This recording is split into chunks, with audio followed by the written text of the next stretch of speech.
అంబటి రాంబాబు 40 సంవత్సరాలుగా రాజకీయాల్లో ఉన్నానని చెప్పుకునేటటువంటి వ్యక్తి 2 సార్లు ఎమ్మెల్యేగా గెలిచాడు. 1989లో రేపల్లి నియోజకవర్గం నుండి 2019లో సత్తెనపల్లి నియోజకవర్గం నుండి ఎమ్మెల్యేగా గెలిచి మంత్రిగా ఎలగబెట్టాడు. ఈడు నీటిపారుదల శాఖ మంత్రిగా ఎలగబెట్టాడు. ఈరోజు అతని అధికారిక ట్విట్టర్ ఖాతాలో ఒక వీడియో పోస్ట్ చేశాడు. ఆ వీడియో ఏంటంటే ఒకసారి మీరు కూడా చూడండి. ఇంకో విషయం ఏంటంటే నేను వాడిని వాడు అని అంటా ఉన్నా. నిన్న నుంచే ఇన్స్పైర్ అయ్యా జగన్మోహన్ రెడ్డిని చూసి. ఆడెవడో బీటెక్ రవి అంటా అన్నాడు కదా, సో అందుకని నేను కూడా అనొచ్చు కదా, ముఖ్యమంత్రిగా పనిచేసినోడే వాడు వీడు అంటున్నప్పుడు నేను కూడా అనొచ్చు. కాబట్టి వాడెవడో అంబటి రాంబాబు అనేవాడు వాడి అధికారిక ట్విట్టర్ ఖాతాలో ఈ వీడియో పోస్ట్ చేశాడు. ఒకసారి వీడియో చూడండి.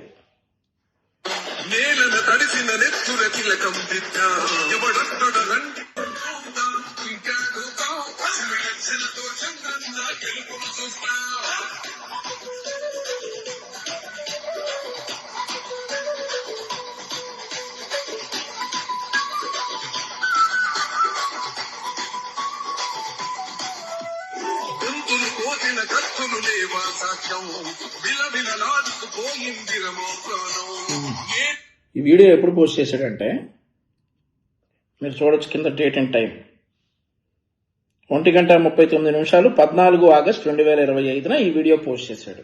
వీడి ఉద్దేశం ఏంటంటే ఈ వీడియోలో ఈ జెడ్పీటీసీ ఎన్నికల ఫలితాలు కోయా ప్రవీణ్ ఐపీఎస్ కి అంకితం అని రాసి తెలుగుదేశం పార్టీకి చెందినటువంటి ఒక పాటని ఒక వీడియోకి ఎడిట్ చేసి ఈ వీడియోలో ఒక వ్యక్తి ఎన్నికలకు రిగ్గింగ్ చేస్తా ఎల్లో కలర్ బ్యాలెట్ పేపర్ మీద రిగ్గింగ్ చేస్తా ఓట్లేసాడు. దానికి పోలీస్ అయినటువంటి డిఐజీ స్థాయి అధికారి కోయా ప్రవీణ్ ఐపీఎస్ గారు సహకరించారు. అందుకే తెలుగుదేశం పార్టీ ఒంటిమిట్ట పులివెందులో గెలిచింది అని అర్థం వచ్చేలా ఇతను తన అధికారిక ట్విట్టర్ ఖాతాలో ఈ వీడియో పోస్ట్ చేయడం జరిగింది.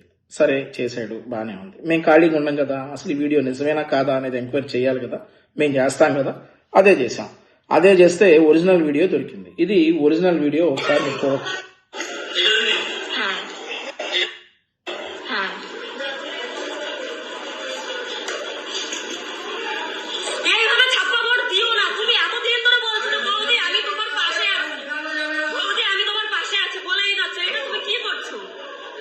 ఇది ఒరిజినల్ వీడియో. ఈ వీడియో పోస్ట్ చేసిన వ్యక్తి పేరు సుభాన్ సువేది. ఈ వీడియో పోస్ట్ చేసి ఏం రాశాడంటే, only in West Bengal a man can cast 20 votes in one go. ఒక్కసారిగా 20 ఓట్లు వేయాలంటే వెస్ట్ బెంగాల్ లో సాధ్యం అని చెప్పి రాశారు. అండ్ ఆల్సో కింద మీరు డేట్ అండ్ టైం చూడొచ్చు, ఎప్పుడు రాశారు, ఎప్పుడు చేశారు అనేది. ఇది 12:47 10 జూలై 2023 సుభాన్ సువేది అనేటటువంటి వ్యక్తి ఈ ఎన్నికలు వెస్ట్ బెంగాల్ లో జరిగాయని అర్థం వచ్చేలాగా రాసినటువంటి వీడియో. అంటే ఈ వీడియో అంబటి రాంబాబు అనేటటువంటి సన్నాసి పోస్ట్ చేసినటువంటి వీడియో. మా తెలుగుదేశం పార్టీకి సంబంధించినటువంటి పాటని ఎడిట్ చేసి పోస్ట్ చేసినటువంటి వీడియో. ఇప్పటిది కాదు, 2 సంవత్సరాల క్రితం వెస్ట్ బెంగాల్లో జరిగినటువంటి లోకల్ ఎలక్షన్ సంబంధించిన వీడియో తీసుకొచ్చి తెలుగుదేశం పార్టీ నాయకులు కార్యకర్తలు ఈ రోజు కోయా ప్రవీణ్ గారి సహకారంతో రిగ్గింగ్ చేసి గెలిచారని అర్థం వచ్చేలా పెట్టినటువంటి వీడియో. వీడు ఇంకో కుట్ర ఏంటంటే, ఒరిజినల్ సౌండ్ అయితే గుర్తుపడతారు కాబట్టి, తెలుగు కాదు బెంగాలీ కాబట్టి గుర్తుపడతారు కాబట్టి ఆ సౌండ్ తీసేసి మా పార్టీ పాటని దీనికి అటాచ్ చేసి ఎడిట్ చేసి వదిలినటువంటి వీడియో. ఇంతకంటే నీకు అలవాటే కదా అంబటి రాంబాబు, నీకు అలవాటే కదా. ఆ సంజన అయ్యో ఉన్నాయి కదా కొంపలు, ఆ కొంపల చుట్టూ తిరగడం నీకు అలవాటే కదా. ఆ కొంపల చుట్టూ తిరిగేటప్పుడు నీ జెండాలు 2 తీసుకెళ్ళు. ఒక జెండా కిందేసి కూర్చో, ఇంకో జెండా నీ ముందేసుకో. వచ్చే పోయేవాళ్ళు చిల్లరేస్తారు. నీ బతుక్కి చిల్లరేస్తారు. ఒక్కటన్నా నిజం చెప్పావా నీ బతుక్కి? ఇంకా నన్ను సీమరాజా ఇంకోటెవరు కిరాక్ ఆర్పి నన్ను ఇలా అంటున్నారు అలా అంటున్నారు ఏడుస్తాం, ఇట్లాంటి లుచ్చా పనులు చేస్తా అంటారు.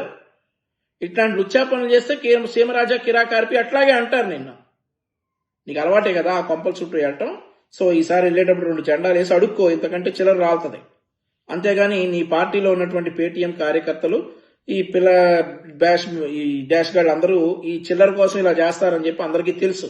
వాళ్ళ కోవలో చేరి దిగజారిపోయావు నువ్వు. ఇప్పుడు తెలుగుదేశం పార్టీలో నేను ఒక సాధారణ కార్యకర్తని, నాకు తెలిసినంత మాత్రం నీకు తెలియపోతే ఎట్లా?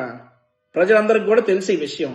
ఇప్పుడు ఆంధ్రప్రదేశ్ ఎన్నికల నియమావళి ప్రకారం మన రాష్ట్రంలో ఎంపీటీసీ ఎన్నికలకి తెల్ల కలర్ బ్యాలెట్ పేపర్ ఇస్తారు, వైట్ కలర్.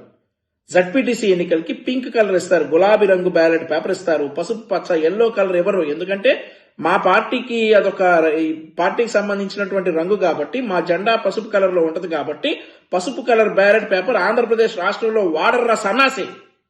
అది కూడా తెలియకపోతే ఎట్లా? చేసేవాడు ఏదైనా పర్ఫెక్ట్గా చేయొచ్చు కదా, అది కూడా తెలియదు, పెట్టేస్తావు. జనాల్ని నమ్మాలి. ఈరోజు సినిమాలో ఒక డైలాగ్ ఉంది, మిర్చి సినిమాలో అనుకుంటా, 30 ఏళ్ల నుంచి ఒక లెక్క, ఇప్పుడు ఒక లెక్క అని ఒక డైలాగ్ ఉంది. 30 సంవత్సరాలుగా నీ నాయకుడు జగన్ రెడ్డి కుటుంబ కబంధ హస్తాల్లో ఉన్నటువంటి పులివెందుల నియోజకవర్గంలో ఉన్నటువంటి జడ్పీటీసీ స్థానానికి ఈరోజు ఎన్నిక జరిగితే మీకు కనీసం 10% ఓట్లు రాలేదనంటే మీరు సమీక్షించుకోండి కూర్చొని, ఎందుకు ఇలా అయిపోయింది ఏంటనేసి. అంతేగాని ఈవీఎంల ద్వారా జరిగిన ఎలక్షన్స్ నేమో మీరు ఏమంటారు, ట్యాంపరింగ్ అంటారు.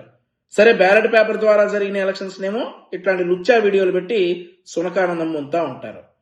ఇంకోటి ఏంటంటే, ఇట్లాంటి లుచ్చా పనులు చేసావు కాబట్టి నువ్వు చట్టానికి ఖచ్చితంగా సమాధానం చెప్పి తీరాలి, అది వేరే విషయం. చట్టం తన పని తాను చేసుకుపోయింది. అండ్ ఈ లుచ్చాగాన్ని నమ్మి ఇదే వీడియోలు మీరు గనక పెడితే, ఎవరైతే ఈ పేటీఎం కార్యకర్తలు ఉన్నారో వాళ్ళకి నేను శత్రువులు అయినప్పటికీ మంచి చెప్తా, వింటే ఓకే, వినకపోతే మీ కర్మ. ఈ వీడియోలు మీరు గనక పోస్ట్ చేస్తే వెంటనే డిలీట్ చేయండి. ఎందుకంటే ఎలక్షన్ కమిషన్ తీసుకునేటటువంటి చర్యలకి మీరు బాధ్యులవుతారు. రాష్ట్ర ప్రభుత్వం, ఎలక్షన్ కమిషన్, పోలీసులు, ఖచ్చితంగా పోలీసులు అన్నాడు కదా వీడు, మీరు బాధ్యులవుతారు. కాబట్టి మీరు మిడిల్ క్లాసో లోయర్ మిడిల్ క్లాసో ఉంటారు, మీరు కోర్టులు కానీ వాయిదాలు కానీ తిరగలేరు. వాడంటే సంపాదించిన అక్రమ డబ్బు ఉంది కదా, వాడు కార్లు వేసుకుని ఎట్లాగైనా కోర్టుల చుట్టూ తిరుగుతూ ఉంటాడు, వాడి బతుకు కదా అలవాటే. మీరు మీ భవిష్యత్తుని ఇట్లాంటి లుచ్చా విషయాలు విని నమ్మి నాశనం చేసుకోవద్దని చెప్పేసి నిన్న జగన్మోహన్ రెడ్డి ఏదో హితూ బలికాను అన్నాడు కదా, అలాగే హితూ బలుకుతా ఉన్నా. Please subscribe to Leo news for more videos.